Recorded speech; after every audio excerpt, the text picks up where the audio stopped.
and welcome to The Excerpt. I'm Dana Taylor. It would be hard to argue that 2023's biggest name in music wasn't Taylor Swift. She was recently named Time Magazine's Person of the Year and was Spotify's most streamed artist this year. But there were other musical artists and stories that did manage to elbow their way in. Here to talk Taylor, Beyoncé, and Britney with me and to break down some of the musical highlights of 2023 is USA Today music reporter Melissa Ruggieri. Thanks for joining us on The Excerpt, Melissa. Thank you. Always happy to talk about this stuff. So just when it seemed like there wasn't another trail to blaze, Taylor Swift and Beyoncé both released successful concert films. Taylor's Eras Tour concert has grossed more than $250 million globally. Beyond awards, album, and ticket sales, has a new bar been set for reaching musical icon status? I think it has, and good luck to the next person who is going to try to clear it, because even if you go back to the heyday of Madonna and Michael Jackson in the 80s and the tremendous success that they had at the time, that doesn't even compare to what Taylor and Beyoncé both accomplished this year. And the fact that they both did it in the same year is also a really, really cool thing. And I think it's going to be a long time until we see another artist who's able to sell $1 billion in concert tickets in 1 year. I mean, that's just an unfathomable amount for most people to even aspire to. And also keep in mind the number of shows that Taylor did. She wasn't doing 80, 90, 100 shows. She was only really performing on weekends throughout the year, playing stadiums. And same with Beyonce. I mean, when you're doing these big stadium tours, you can only do but so many a year. And the fact that they were so successful in just sort of a compressed amount of time is even more impressive. Okay, so since we're on the topic of live music, Las Vegas, artist residencies, they're nothing new. I wouldn't mind ringing in the new year with Bruno Mars at Dolby Live in Vegas, but something new did pop up this year with the Las Vegas Sphere. And Melissa, I know that you were there for the opening with U2. What was that like? It was undeniably the most incredible experience I've had as a concert goer. Just the combination of that band in that space with what they are able to accomplish just visually and sonically.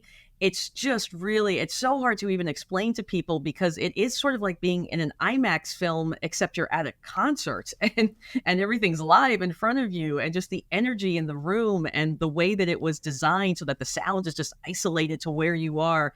And the visuals are just phenomenal. I can't really even put into words just what it's like to be in there and see these screens behind them that are going up to the top of the globe, and you're just encompassed by everything. And what's going to be really interesting to see how a solo artist, if maybe someone like a Harry Styles or a Beyoncé, there's a name that's been out there, or Taylor, somebody that's a huge solo superstar, how they're going to be able to carry that room, because it's a big space. It's a big space to fill, but U2 does it really, really incredibly well.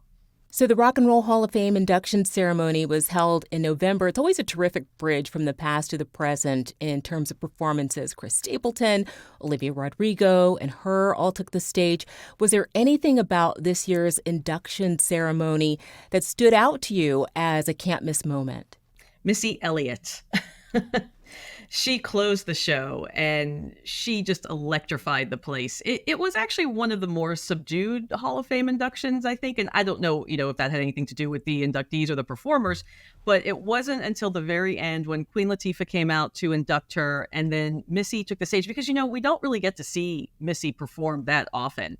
And she was obviously just so overcome with the emotion of being the first female rapper inducted into the Hall of Fame. And she really, was out there to say, yeah, this is why.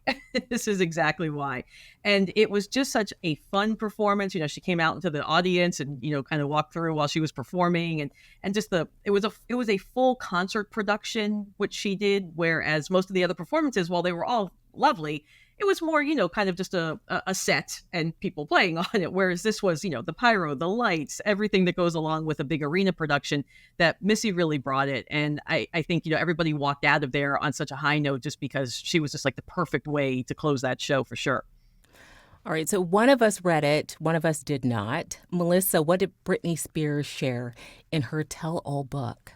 Britney is such an interesting person and artist because she's one of those people who doesn't really want you to know anything about her life, but yet is still always putting things out there about her life, whether it's on social media or, back in the days of just being in the regular tabloids and things like that. And the thing that I liked about this book was her relationship with Madonna and how she talked about how Madonna really became an important factor in her life and was somebody that she would go to for advice. Like, you don't always look at Madonna as somebody who's going to be that maternal toward other artists necessarily, but apparently that, they did have this type of relationship. And everybody roots for Britney to do well and to be okay, because I think everybody also has a little bit of concern all the time that she's just on the precipice of something really bad happening. And I think this book also really sort of illuminates why maybe a lot of the things that have happened in her life personally turned out the way they did just because of what she had to deal with for so many years. Well, if we're going to gossip,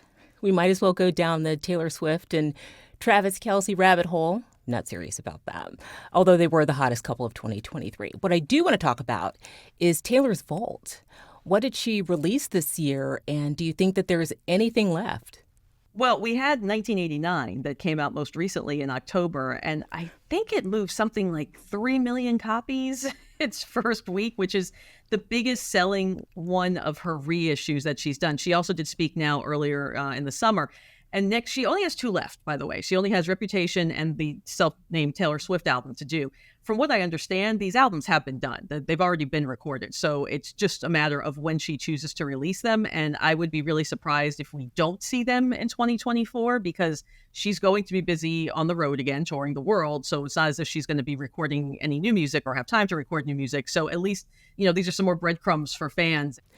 Well, Michael Jackson's Thriller turned 40 this year, and that album revolutionized the music industry and made him the undisputed king of pop. We have Usher headlining next year's Super Bowl halftime show. I'd say that those seeds were planted with MJ. What are your thoughts on the continuing impact of one of pop music's most iconic albums? Well, if you watch this Michael Jackson documentary, which even as somebody who knew Thriller in and out, I know the whole history with Quincy Jones and all of that, it was even enlightening to me to watch. I learned, it's just some little tidbits that I didn't know. But Usher is part of this documentary, and he speaks the influence of Michael Jackson as both a musician, a showman, and he's the first to admit that his career was basically, built with that blueprint of what Michael Jackson established. One thing about Thriller is it's sort of like when you listen to some Beatles recordings now, that you have to go back and understand what technology was like then and what they were doing that nobody was doing at the time, backward recording and masking and all that kind of stuff. It's the same with Thriller, with Michael and Quincy Jones. There weren't sounds like that were being created in studios prior to Thriller. And they really did revolutionize what could be done in a studio and what you could do by blending R&B and pop, and maybe even just a little bit of elements of hip hop in there and rhythm, and all of the things that made Thriller so amazing. We also wrapped up 50 years of hip hop this year. Earlier this month, a Grammy salute to 50 years of hip hop aired on CBS. One of the biggest stories after 5 decades of hip hop is how mainstream the genre is. Does it get more mainstream than a CBS special?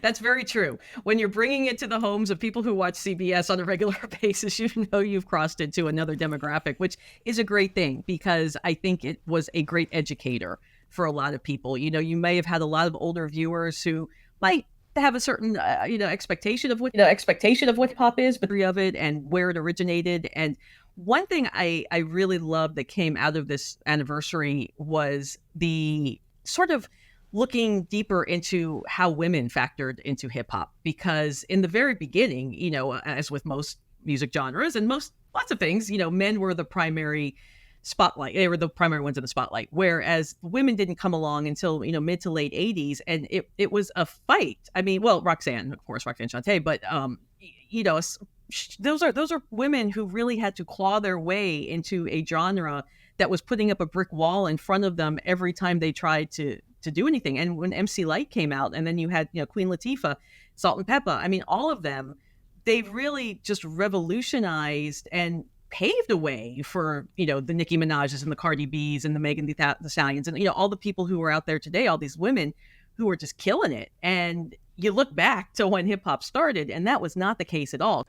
Well, the music industry lost several huge stars in 2023, and I keep going back to two women who overcame abusive relationships and each in their own way became musical icons. There was Tina Turner and her marriage to Ike Turner, and the more controversial artist Sinead O'Connor and her relationship with her mother. How have you reflected on some of the artists that we've lost this year?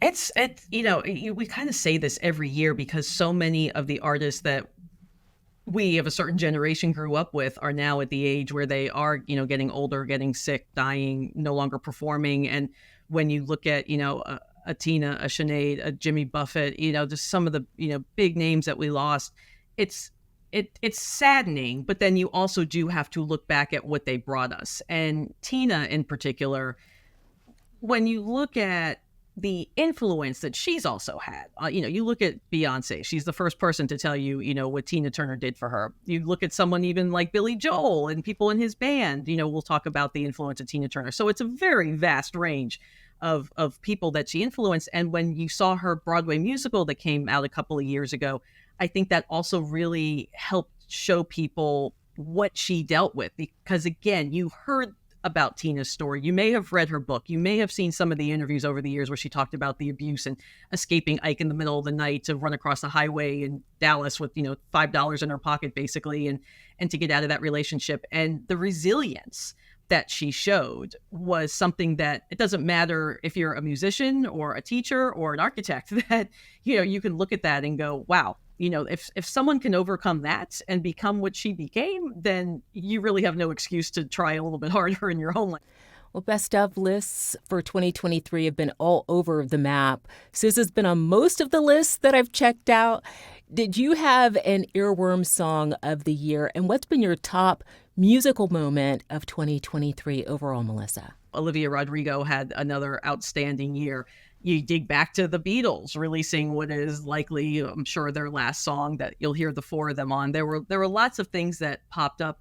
I mean, from a musical standpoint, I do have to keep going back to that U2 concert, though, just because it really was almost life-altering as far as a live music experience. And even though, it's a band that has been doing this for a very long time, it still felt like you were seeing something fresh and raw and different. Okay, and then finally, what's on tap for 2024?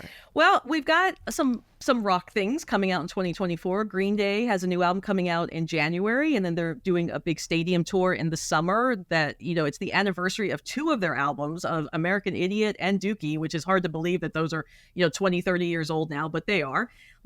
Summer before last, that one of the biggest shows of the summer that year was Def Leppard, Motley Crue, Poison, and Joan Jett. Well, Def Leppard and Journey are going out on tour this summer for another stadium run that is going to, just sell out immediately as it did. There's a huge market for nostalgia, and there's a huge market for people, in their 40s and 50s who might have more disposable income and are happy to shell out for these shows. Of course, you've got Usher with the Super Bowl, and he's talking, what new music he's going to be performing. And the thing with the music industry now is, before, you always sort of knew when things were being released on a Tuesday, when an album was coming out, when a tour was starting. These days, Beyonce may decide that Thursday at midnight that she's dropping the successor to Renaissance. Well, I'm sure that we're going to have a lot to talk about next year, but I do appreciate you being on the Excerpt to wrap up music for this year. Thank you, Melissa. Thank you. Thanks for watching. I'm Dana Taylor. I'll see you next time.